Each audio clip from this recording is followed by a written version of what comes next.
Today I'm at the promenade in Salt Hill in County Galway. That's Galway Bay behind me there, you might just see it. I wanted to have a quick word with you though about the right to silence in a criminal investigation, or if you have been invited or brought in by the guards, for example, who are investigating a complaint or an allegation against you.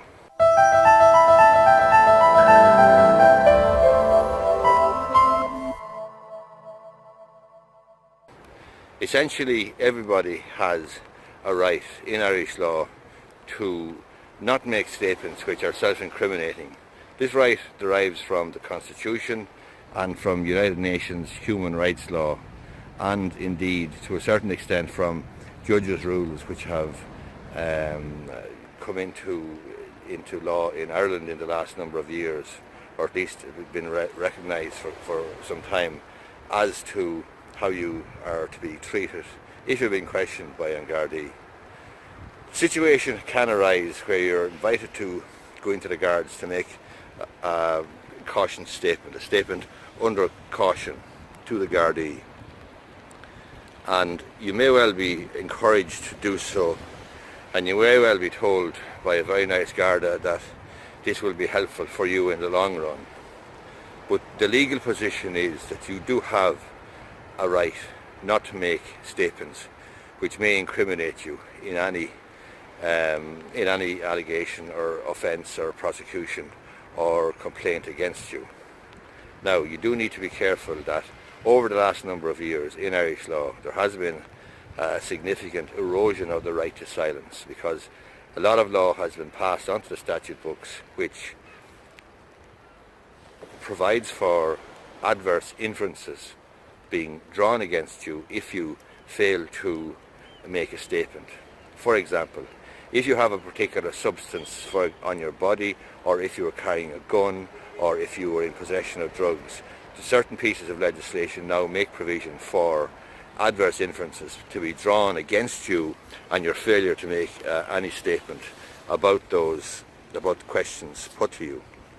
However, adverse inferences alone cannot secure a prosecution against you.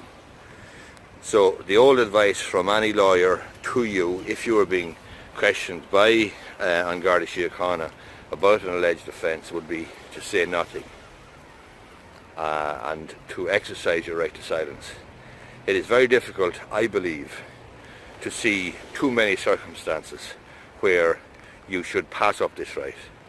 So even though a guard may be very nice and may appear to be very helpful to you and may end up encouraging you or inviting you to make a statement and implying or inferring to you, or indeed telling you that you'd be better off making a statement under caution, that things will work out for you better in the end, I would be very, very reluctant to give you that advice, and you should seek the advice of a solicitor if you're in those circumstances.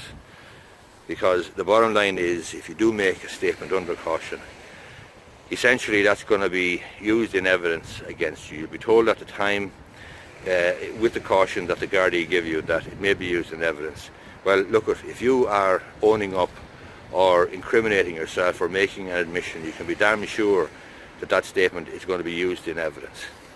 When you're then brought to court and you're going to be prosecuted and you're getting advice from a solicitor, it may be too late then to deal with this statement that was made under caution, because it could be a very difficult job to resile from it or get away from it, and that's the difficulty when you do make statements under caution.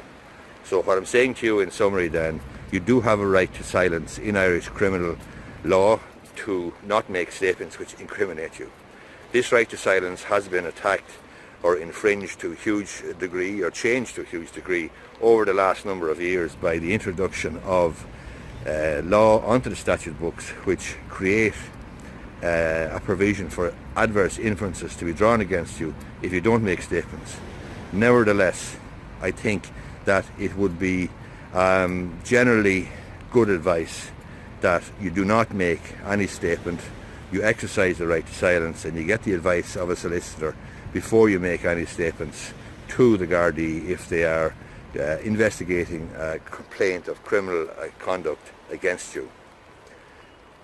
Just to finish off then, a statement under caution is it's basically an opportunity for you to put your side of the story, your version of events.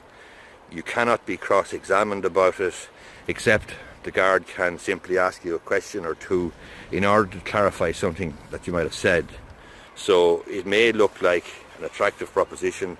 It may look like the guard is right in that if he tells you, infers to you, that things will work out better if you just come clean or make this statement, or it'll help you.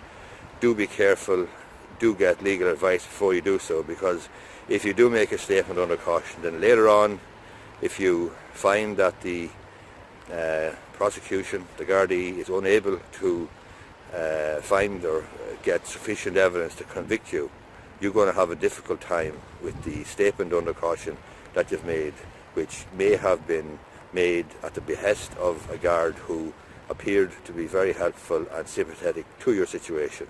Just remember that a criminal conviction is a serious thing on your record.